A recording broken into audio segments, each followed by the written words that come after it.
was hooked. I was actually seeing 2 doctors. I was completely disconnected from my family.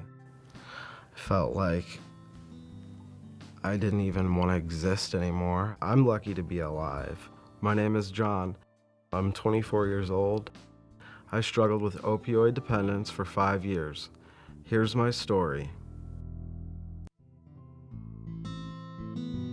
The first time that I did opioids would have been when I was 18 years old. It was recreational. I began only doing it maybe once a week, and it made me feel empowered, like I could do anything. I was going to Drake University. Well, I really wasn't happy with my appearance, so I had been trying to do weightlifting. I probably exaggerated the injury. I made it sound like 5 times worse than what it really was. When I first got the prescription, I shared it with a friend, and that was the start of the downfall. I began to see the doctor more often. I would make up excuses. The dose wasn't strong enough. The medication had been stolen. At that point, I insisted to myself that I had no problem.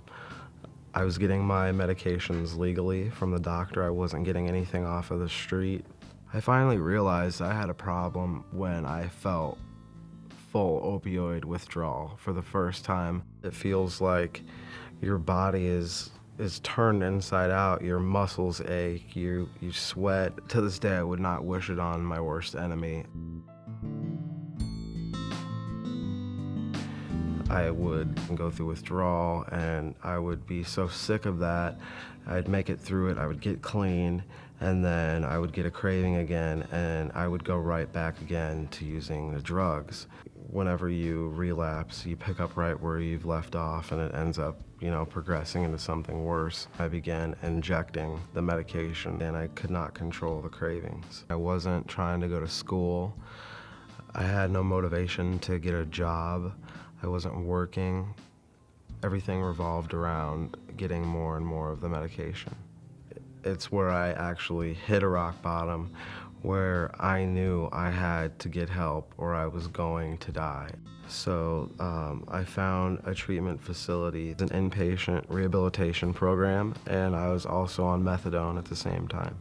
I did not want to keep driving an hour to the methadone clinic and an hour back every day. It took a lot of time. And when I went to the website, I was really surprised because the doctor that was head of the methadone clinic was certified to do Suboxone. I ended up talking to the doctor about it and kind of set up an appointment with him. During the first week of my therapy with Suboxone, I already was beginning to notice a huge change. Therapy is very, very important with my treatment. I began seeing a psychiatrist within a month after being on Suboxone. The psychiatrist was the person that diagnosed my depression and anxiety. And I couldn't have just taken Suboxone on its own. I had to supplement it with going to NAA meetings and also seeing my therapist and psychiatrist. When I go to my Suboxone doctor, he doesn't just come in and write a script and hand it to me and say, "See ya." He sits down and takes time with me and actually asks how I'm doing, how I'm feeling, and he means it. Suboxone helps control my cravings, and I feel great, and I supplement it with therapy and counseling and going to meetings, and it works great together. Since starting Suboxone and combining that with therapy, I've been able to work a job. The 3 goals that I have for my life are to remain sober and to stay healthy mentally and to graduate from college. Today, I am not afraid of relapsing. I have a psychiatrist, a therapist, my Suboxone doctor, and I have a couple people from 12-step meetings that I can call, and family and friends. You want to call it my lifeline is what I would call it. My family and friends My true friends have been there through thick and thin to support me, and now that I've been sober for 2 years, they are very pleased to see how I'm doing.